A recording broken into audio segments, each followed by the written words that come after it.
Alhamdulillahilladzi akrama man ittaqa bimahabbatihi wa aw'ada man khalafahu bighadabihi wa 'adabihi. Ashhadu an la ilaha illallah wahdahu la syarika lah wa ashhadu anna Muhammadan 'abduhu wa rasuluh arsalahu bil huda wad dinil haqq liyudhhirahu 'alad dini kullih. Allahumma salli wa sallim wa barik ala sayyidina wa habibina wa syafi'ina wa qurrati a'yunina Muhammad Rasulillah wa khairi khalqih wa ala alihi wa sahbihi alladhina jahadu fi sabilihi. Amma ba'du. Fa ya ayyuhal hadirun ittaqullaha haqqa tuqatih wa la tamutunna illa wa antum muslimun wa tazawwadu fa inna khairaz zadi taqwa wa qala Rasulullah sallallahu alaihi wasallam ittaqillaha haitsu ma kunta wa atbi'is sayyi'ata al-hasanata tamhuha wa khaliqin nas bi khuluqin hasan. Hadirin jamaah salat Jumat hafizakumullah. Mengawali khutbah singkat ini, marilah bersama-sama kita mengucapkan rasa syukur kepada Allah Ta'ala biqaulina alhamdulillahirabbil alamin, di mana di saat ini, di detik ini kita masih diberi limpahan nikmat dan karunia-Nya, nikmat iman, nikmat Islam, dan nikmat kesehatan, di mana mungkin sebagian saudara-saudara kita, sebagian keluarga kita, sebagian teman kita hari-hari ini masih diuji oleh Allah di tengah pandemi COVID-19 ini. Tentunya kenikmatan kesehatan dan kesempatan ini, kita bisa berkumpul di majelis yang mulia ini adalah salah satu kenikmatan dari Allah Ta'ala yang patut senantiasa kita syukur. Salawat dan salam bahagia Allah semoga tersanjungkan kepada junjungan kita Nabi Agung Muhammad sallallahu alaihi wasallam, keluarga dan para sahabatnya. Semoga kita bisa mengikuti sunnah-sunnahnya, kita bisa mengikuti petuah-petuahnya, kita bisa melaksanakan petunjuk-petunjuknya, sehingga kita telah mendapatkan syafaatnya dan kita bisa hidup sukses di dunia ini dan di akhirat nanti. Ketiga kalinya khotib berwasiat kepada kami pribadi dan umumnya kepada jamaah kesemuanya, marilah kita senantiasa meningkatkan ketakwaan kita, rasa takut kita kepada Allah Ta'ala. Senantiasa kita merasa diawasi oleh Allah Ta'ala. Tidak ada sedetik waktu pun kita bisa menghindar darinya, sehingga hari-hari kita senantiasa kita isi dengan ketaatan dan kita isi dengan menjauhi larangan-larangannya.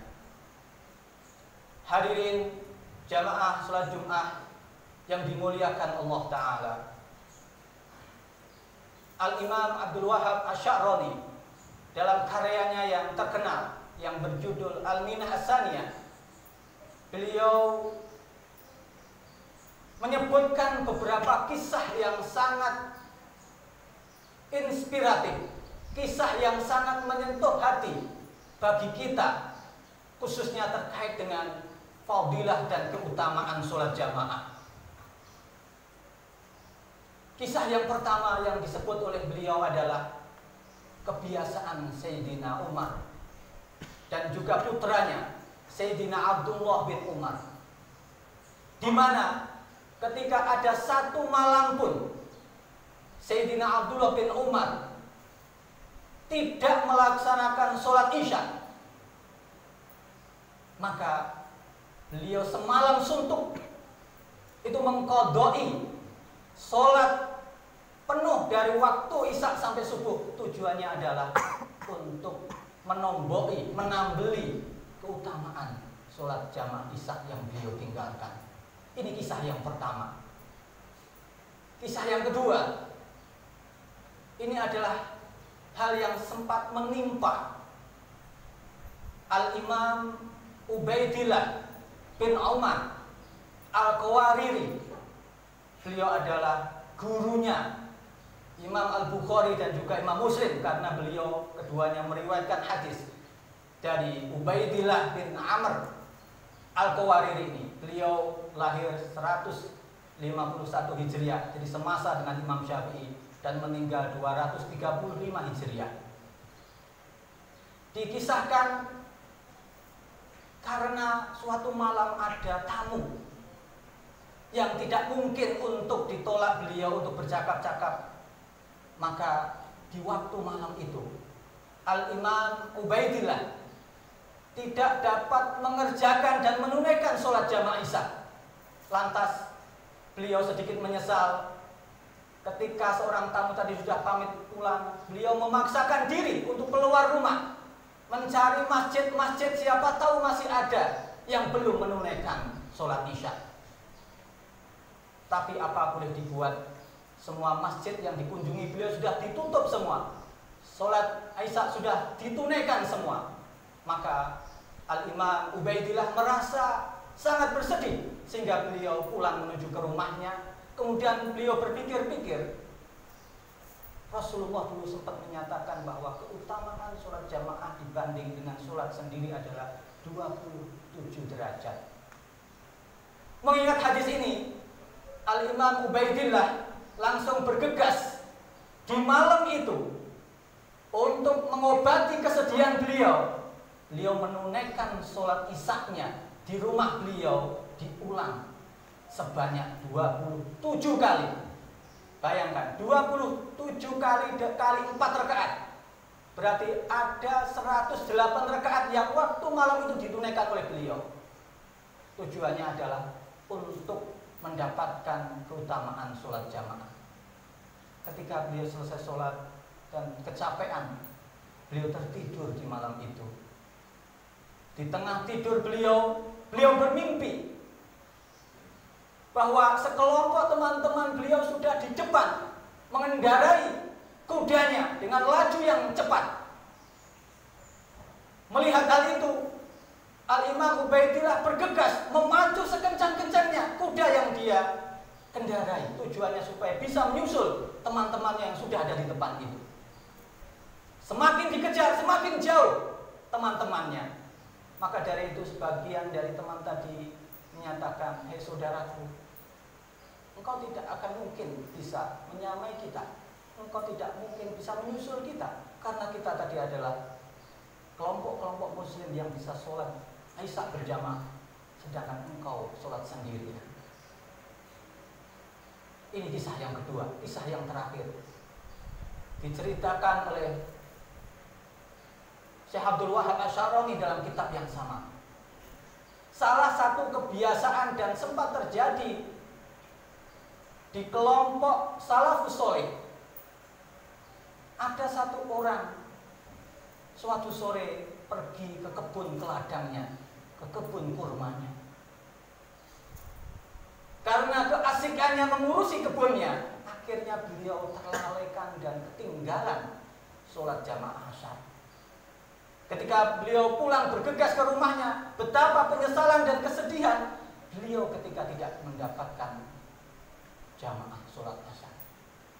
Maka dari itu seketika beliau mengikrarkan diri bahwa kebun kurmaku yang telah menyibukkan aku dari sholat jamaah, mulai hari ini, mulai detik ini, aku infakkan, aku sedekahkan ke fakir, ke para miskin, yatim piatu yang membutuhkan, sebagai pengganti dari penyesalan beliau ketinggalan sholat jamaah Isya.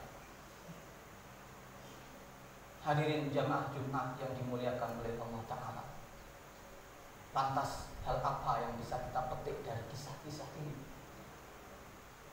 Sebagaimana diriwayatkan oleh Sayyidina Abdullah bin Umar sendiri, sebagaimana tadi kisah yang sudah kami sebutkan, hadis sahih ada di Bukhari, ada di Muslim.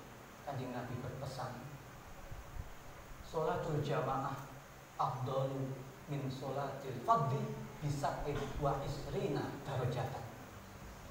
Tidak aneh kalau Sayyidina Abdullah bin Umar selaku perawi hadis ini begitu berpegang teguh untuk mendapatkan fadilah sholat jamaah. Dalam riwayat lain dari Sayyidina Abu Hurairah, Kanjeng Nabi juga sempat berwasiat kepada kita, mengingatkan supaya kita tidak meninggalkan jamaah sholat isya dan subuh khususnya. Beliau menyatakan, lau ya'lamuna ma fihima la atauhuma walau haqwan.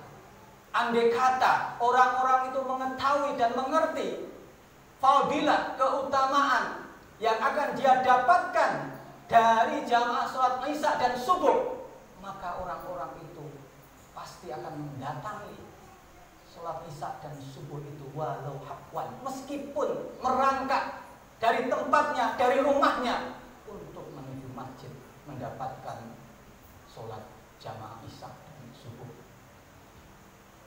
Tentunya kisah-kisah ini perlu kita renungi, kita sadari, dan akhirnya menjadi dasar kesadaran kita bersama.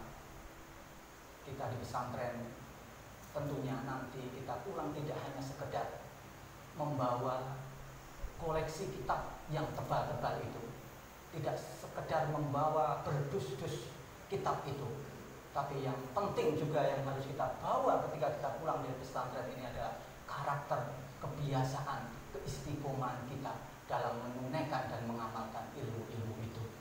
Dan sholat jamaah adalah salah satu hal yang harus kita biasakan, karena karakter akan berbentuk kalau kita mau membiasakan, mau mengulang-ulangnya, mau mengistiqomahkannya itu.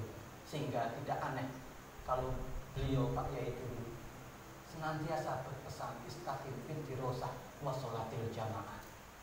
Apapun nanti profesi kita, dimanapun nanti kita berada, baik kita nanti menjadi tokoh masyarakat, menjadi pengusaha, menjadi ekonom, menjadi aktivis, menjadi politikus, menjadi apapun itu, dan dimanapun, baik kita di Jawa, di Sumatera, Kalimantan, atau di pelosok Papua, atau mungkin sebagian kita nanti melanjutkan studi di luar negeri, di Eropa, di Amerika, dimanapun kita berada, kalau selama beberapa tahun kita di pesantren ini, kita biasakan untuk menyemai karakter-karakter baik, salah satunya sholat jamaah. Mudah-mudahan ini menjadi salah satu bekal kita bersama nantinya kita meninggalkan dunia ini membawa bekal amal yang baik. Barakallahu li wa lakum bil Qur'anil azim wa nafa'ani wa iyyakum bima fihi minal ayati wa dzikril hakim wa taqabbalallahu minni wa minkum tilawatahu innahu huwas samiul alim wa qul rabbighfir warham wa anta khairur rahimin.